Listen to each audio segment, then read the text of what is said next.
Hello, welcome to mathematics and टोल्ड। आज हम लोग वेरिएशन के 5वें लेक्चर में कुछ वर्ड प्रॉब्लम देखेंगे। ठीक है, पहला प्रॉब्लम है a taxi of Vipin uncle travels 14 kilometre path in 25 minute.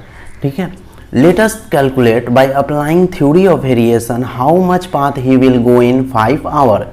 ठीक है, तो इस क्वेश्चन में कहा गया है कि जब विपिन अंकल 14 किलोमीटर जाता है, ठीक है, 14 किलोमीटर डिस्टेंस ट्रैवल करता है तो उसको 25 मिनट टाइम लगता है। तो पूछा कि अगर वो विपिन अंकल 5 घंटा चलाएं, 5 घंटा मीन्स कि 300 किलोमीटर ट्रैवल करें। ठीक है, 300 मिनट चलाए तो कितना डिस्टेंस ट्रैवल करेगा। ठीक है, तो इस तरह के क्वेश्चन को हम लोग करेंगे कैसे। ठीक है, और इसके लिए बताया गया कि late us calculate by applying theory of variation. ठीक है, थ्योरी ऑफ वेरिएशन का मतलब कि आपको उस जो वेरिएशन में हमने थ्योरी पढ़ाया था उससे करना है कि ये डायरेक्टली वेरिएशन है या फिर इनडायरेक्टली वेरिएशन है, उससे आपको करना है। ठीक है, अच्छा, क्वेश्चन को करना कैसे है। देखो, कोई भी क्वेश्चन को करने के लिए पहले आपको समझना पड़ेगा कि किस किस चीज़ का बात किया गया। यहाँ पे बात किया गया है डिस्टेंस का और टाइम का। तो जिस चीज़ का बात किया रहेगा, क्योंकि 14 किलोमीटर 25 मिनट में जाता है, तो जिस चीज़ का बात किया रहेगा उस चीज़ को आपको क्या करना पड़ेगा, वेरिएबल में कन्वर्ट कर लेना पड़ेगा। मतलब उसको आपको वेरिएबल मान लेना पड़ेगा। जैसे let distance be x and time be y, क्योंकि 14 किलोमीटर क्या है, डिस्टेंस है, तो डिस्टेंस को आपको एक्स पकड़ना पड़ेगा और 25 मिनट क्या है, टाइम है, तो टाइम को वाई पकड़ना पड़ेगा। ठीक है, उसके बाद आपको कॉलम बनाना पड़ेगा। अच्छा, यहाँ पे क्या निकालना है, यहाँ पे निकालना है कि 5 घंटा में कितना डिस्टेंस गया। तो 5 घंटा में कितना डिस्टेंस गया मतलब कि यहाँ पे अब आपको समझना होगा कि x निकालना है कि y निकालना है। तो जब आप डिस्टेंस निकालना है तो x निकालना है, तो आपको x वाले कॉलम को राइट साइड कर देना होगा। मतलब इसके बाद आपको कॉलम बनाना होगा, तो कॉलम को सजाना पड़ेगा। तो सजाने के लिए आपको किस कॉलम को लेफ्ट साइड और किस कॉलम को राइट साइड रखेंगे, वो आपको एक प्रॉब्लम होगा। तो उस प्रॉब्लम को मतलब वो प्रॉब्लम कैसे क्लियर होगा। ठीक है, तो उसको आपको राइट साइड में रखना पड़ेगा। जिसको निकालना होगा उसको आपको राइट साइड में रखना होगा। तो हमने टाइम को क्या किया, टाइम को लिखा और डिस्टेंस को लिखा। टाइम को क्या माने थे, y माने थे, और डिस्टेंस को x माने थे, लिख लिए। अब देखो, पहला केस है, ये पहला केस है। 14 किलोमीटर क्या है, डिस्टेंस है, और 25 मिनट क्या है, टाइम है। मतलब कि 25 मिनट में 14 किलोमीटर जाता है। ठीक है, और कितना घंटा गाड़ी चलाता है, 5 घंटा। 5 घंटा मतलब कि 300 मिनट। 300 मिनट में कितना जाता है, वो क्वेश्चन मार्क है। तो इस तरह से आपको कॉलम में सजा लेना होगा। सजाने के बाद आपको रफ में या तो इसको पेंसिल से या फिर रफ में समझना होगा। कैसे समझना होगा कि आपको 25 से 30 हो रहा। पहले गाड़ी चलाए हैं हमने 25 मिनट, अब गाड़ी चला रहे हैं पहला दिन। अगर हम पहला दिन समझते हैं या फिर पहली बार समझते हैं कि 25 मिनट चलाएं। ठीक है, अब हम लोग क्या चला रहे हैं, 300 मिनट चला रहे हैं। मतलब कि हमारा टाइम क्या हो रहा, नीचे की तरफ इंक्रीज हो रहा। ठीक है, अच्छा, 25 मिनट जब चलाएं तो हम कितना किलोमीटर पहुंचे हैं, 14 किलोमीटर पहुंचे हैं। ठीक है, अच्छा, अब जब 300 चलाए हैं तो 14 से ज़्यादा पहुंचेंगे कि कम पहुंचेंगे, 14 से क्या पहुंचेंगे, 14 प्लस समथिंग कुछ पहुंचेंगे। मतलब कि यहाँ पे जो आंसर होगा क्या होगा, 14 से ज़्यादा होगा, तो नीचे की तरफ भी इंक्रीज होगा। ठीक है, इस चीज़ को समझिए। पहले 25 चलाएं, 300 चला, यहाँ में दिखाई दे रहा है कि नीचे की तरफ इंक्रीज हो रहा। आपको एरो एक तरफ रखना है, हमेशा नीचे की तरफ रखना है। तो नीचे की तरफ क्या हो रहा है, इंक्रीज हो रहा। अच्छा, अब यहाँ पे डाउट रहेगा तो आपको इस तरह से क्लियर करना है कि जब 25 मिनट चला तो 14 किलोमीटर गया, तो 300 किलोमीटर चलेगा तो कितना जाएगा, ज़्यादा जाएगा। मतलब कि ये आंसर जो है 14 से ज़्यादा आने वाला है। तो हमने क्या किया, यहाँ पे एरो नीचे की तरफ किया। ठीक है, तो ये लाइन में आपको समझ में आ गया। तो समझ में आया, जब दोनों नीचे की तरफ है तो हमें समझ लेना चाहिए कि इन दोनों क्या हो रहा है, इंक्रीज हो रहा। मतलब कि यहाँ पे चेंज हो रहा। तो जब हम एक चीज़ को चेंज कर रहे हैं तो दूसरा चीज़ भी चेंज हो रहा। एक चीज़ को बढ़ा रहे हैं तो दूसरा चीज़ भी बढ़ रहा। मतलब कि यहाँ पे here time and distance varies directly. ठीक है, आपको इस तरह से समझना पड़ेगा, तब आपको एरो बनाकर या फिर रफ में समझना होगा। अगर किसी को डायरेक्ट समझ में आ जाता है तो ठीक है, नहीं तो आपको इस तरह से एरो बना के समझिए, फिर रफ में कुछ समझ लीजिए, तो आपको जल्दी फिर कोई भी प्रॉब्लम में डाउट नहीं होगा। अच्छा, अगर आपको समझ में आ गया कि ये डायरेक्टली वेरी है तो लिख लीजिए here time and distance varies directly, therefore इसका मतलब ये हुआ कि x प्रोपोर्शनल टू y हुआ। मैथमेटिक्स में इसको फिर कन्वर्ट करना पड़ेगा, तो ये लाइन कन्वर्ट करने के बाद इस तरह से फिर आपको इस तरह से ओपन करना पड़ेगा। k आएगा, k क्या है, k नॉन जीरो कांस्टेंट है,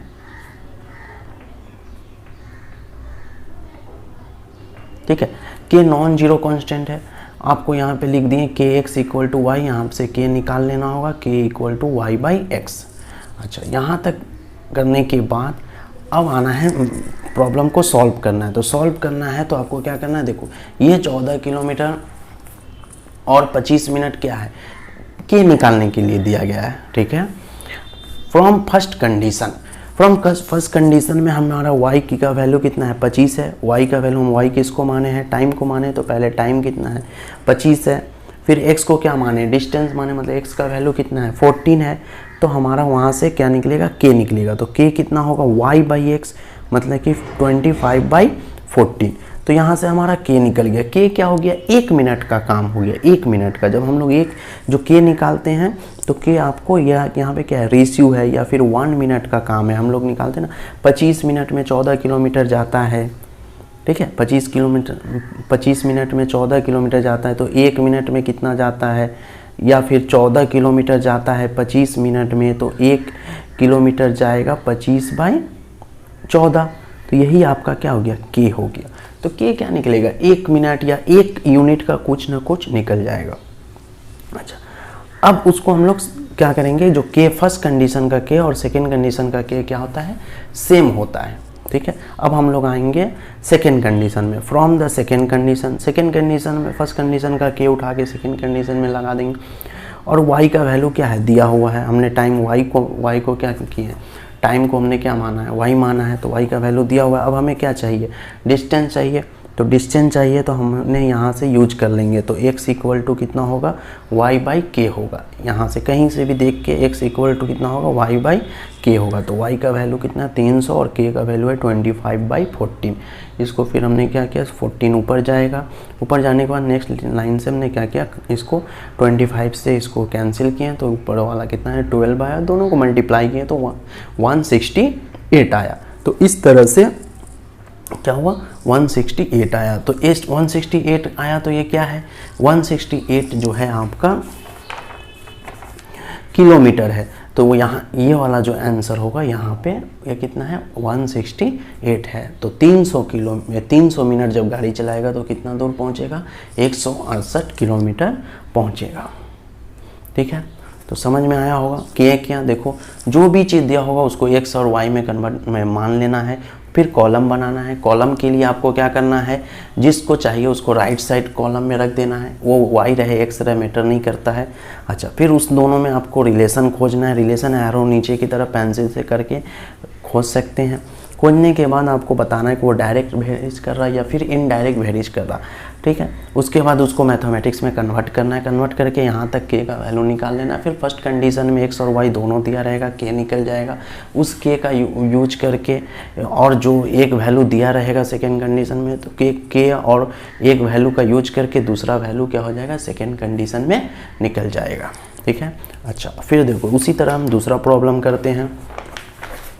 अच्छा, इस प्रॉब्लम में क्या कहा गया है,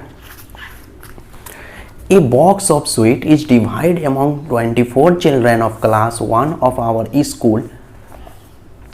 They will get 5 sweets each. ठीक है, एक मिठाई का बक्सा है, ठीक है, क्लास में बांटा गया, हर स्टूडेंट को दिया गया, ठीक है। तो देखा गया कि 24 स्टूडेंट में बांटा गया, 24 स्टूडेंट में बांटा गया। तो हर स्टूडेंट, एक क्लास में अगर 24 स्टूडेंट है तो हर स्टूडेंट को 5 स्वीट मिल रहा है, ठीक है। कितना मिठाई मिल रहा, 5 स्वीट, 5-5 करके मिल रहा, ठीक है। Let us calculate by applying theory of variation how many sweet will each get if the number of the children reduce by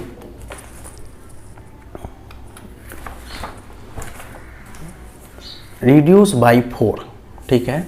देखो तो पहले 24 चिल्ड्रन को एक मिठाई के बक्सा को बांटा गया, ठीक है, मिठाई बांटा गया, तो सबको कितना कितना करके मिला, 5-5 करके मिला। अब बोल रहा है कि अगर 4 स्टूडेंट कम गया, मतलब कि अब क्लास में कितना स्टूडेंट है, 20 स्टूडेंट है, तो अब सबको मिठाई कितना करके मिलेगा, ठीक है, यही क्वेश्चन है।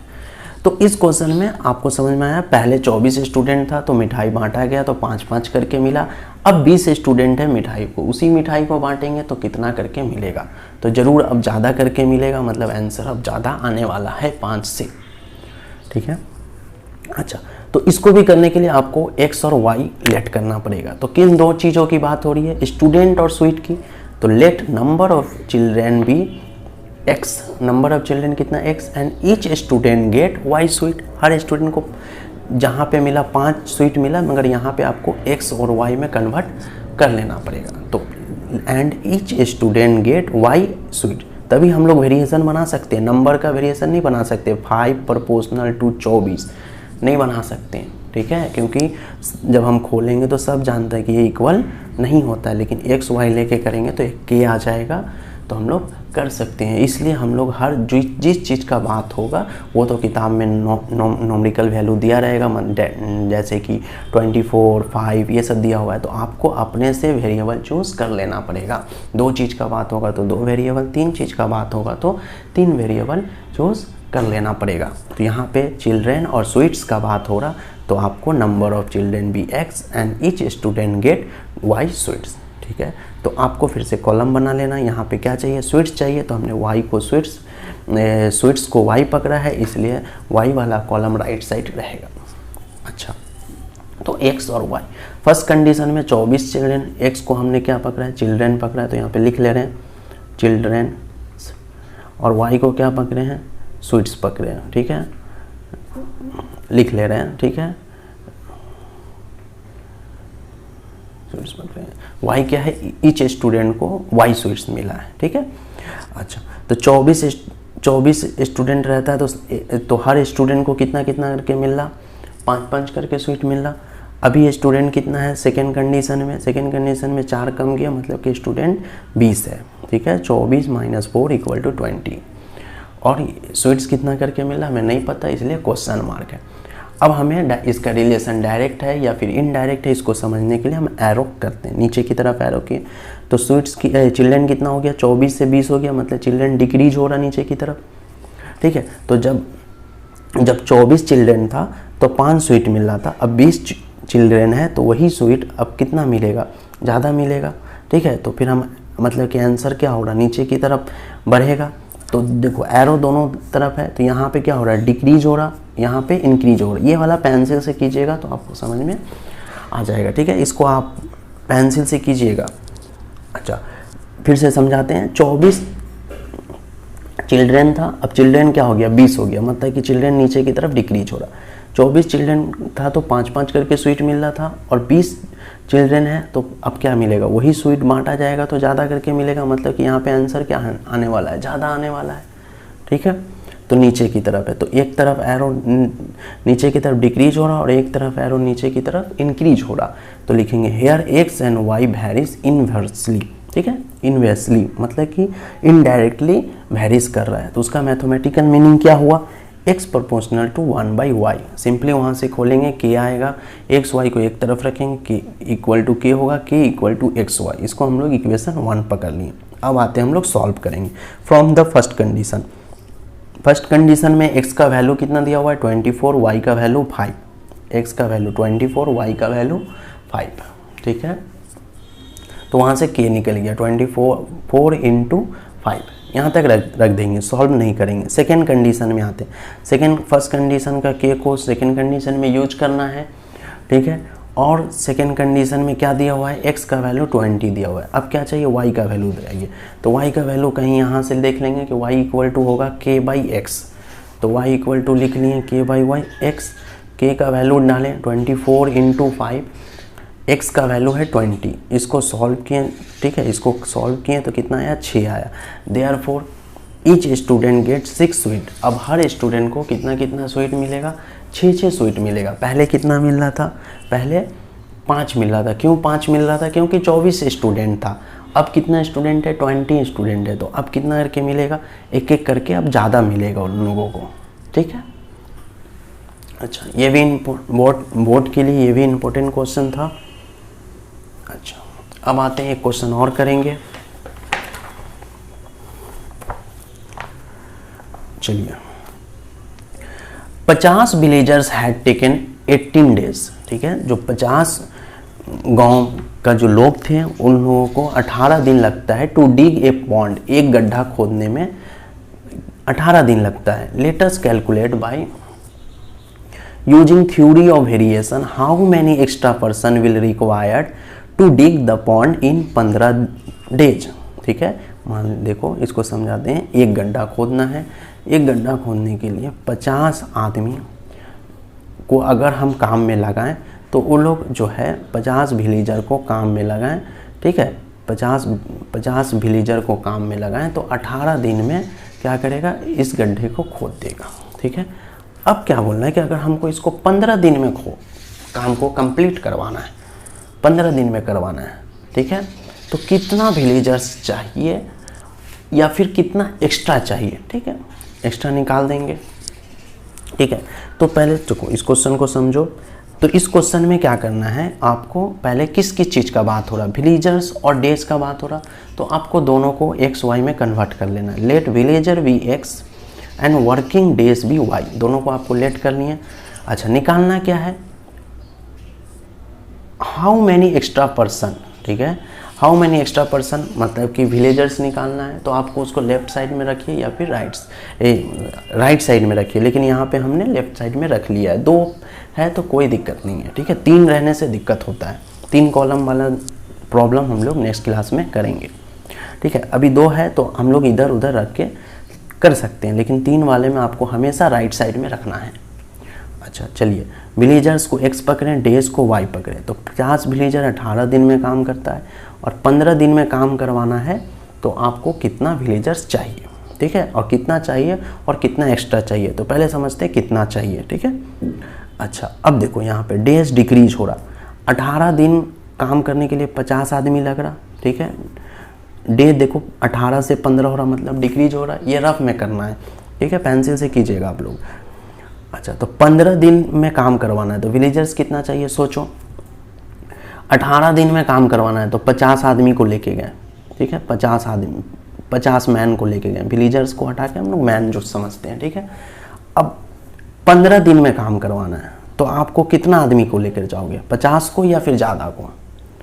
दिन को कम करवा देना है। अच्छा, इसका छोटा एग्जाम्पल ले लेते हैं। 2 दिन में काम करने के लिए आप 2 आदमी को लेके जाते हो, ठीक है।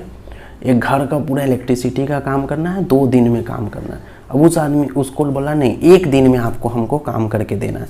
तो 2 आदमी से काम नहीं चलेगा, 4 आदमी को लेके जाना होगा, ठीक है, क्योंकि जल्दी जल्दी काम करवाना है तो आदमी बढ़ा देना होगा। तो 15 दिन में काम करवाएंगे तो आदमी क्या लगेगा? 50 प्लस समथिंग, 50 तो लगेगा ही, और फिर 50 प्लस समथिंग, मतलब कि यहाँ पे नीचे की तरफ क्या हो रहा है? इंक्रीज हो रहा है। एरो दोनों सेम के तरफ रखना है आपको। यहाँ पे दिखाई दे रहा डिक्रीज हो रहा, यहाँ पे सिर्फ सोचना है कि डिक्रीज हो रहा कि इंक्रीज हो रहा, ठीक है। यहाँ पे सिर्फ सोचना है कि डिक्रीज हो रहा कि इंक्रीज हो रहा। तो यहाँ पे इंक्रीज हो रहा, तो एरो नीचे क्या है? दोनों नीचे की तरफ, एक डिक्रीज हो रहा है, एक इंक्रीज हो रहा। मतलब ये मतलब हुआ कि वेरिस जो कर रहा इन्वर्सली वेरिस कर रहा, ठीक है। तो फिर से आते हैं, उसको लिखते हैं here x and y varies inversely, ठीक है। डैट इज, उसका मतलब मैथमेटिकल मतलब हुआ x प्रोपोर्शनल टू 1/y। इसको सॉल्व किए, x equal to k y, k equal to x y, k equal to constant और k इज नॉट 0, k 0 नहीं है, ठीक है। फर्स्ट केस 1 लेते हैं या फिर फर्स्ट कंडीशन लेते हैं। व्हेन x का वैल्यू दिया हुआ है 50 और y का वैल्यू दिया हुआ है 18, तो वहाँ से हमारा k का वैल्यू हो गया x इंटू वाई, मतलब 50 इंटू 18, ठीक है। केस 2 में चलते हैं। व्हेन x, वही k का यूज कर लेना है सेकेंड कंडीशन में, क्योंकि k हर जगह सेम रहेगा। k equal to 50 into 18, y का वैल्यू दिया हुआ है 15। हमें क्या चाहिए? x चाहिए। कहीं एक जगह पे से x देख लेते हैं कि x यहाँ से मिल जाएगा, x equal to k by y, x equal to k by y. तो k का वैल्यू कितना है? 15 इंटू 18 और y का वैल्यू है 15। फिर इसको सॉल्व किए, काटेंगे, आप अपने सिंप्लीफाई कीजिएगा तो आंसर होगा 60। कैसे काटें देखिए, 5 से काटें 5 3 जा और 5 10 जा, 3 से काटें 3 1 जा और 3 6 जा 18, तो 10 6 जा 60। ठीक है, तो कितना आदमी को हमको अब लेके जाना होगा, 60 आदमी को लेके जाना होगा। ठीक है, तो लेकिन पूछा है कि कितना एक्स्ट्रा आदमी लगा, तो पहले 50 लग रहा था, अब 60 लगा, तो कितना एक्स्ट्रा लगा, therefore extra person equal to 60 minus 50 equal to 10। ठीक है, तो हमें और 10 आदमी एक्स्ट्रा लगेगा। ठीक है, समझ में आया होगा। अच्छा, थैंक यू, आज के लिए इतना ही। अब कुछ नेक्स्ट प्रॉब्लम नेक्स्ट क्लास में देखेंगे। आप लोगों को मेरा वीडियो अच्छा लगे तो सब्सक्राइब कीजिए, लाइक कीजिए और ज़्यादा से ज़्यादा मेरे वीडियो को शेयर कीजिए। वीडियो पूरा देखने के लिए शुक्रिया।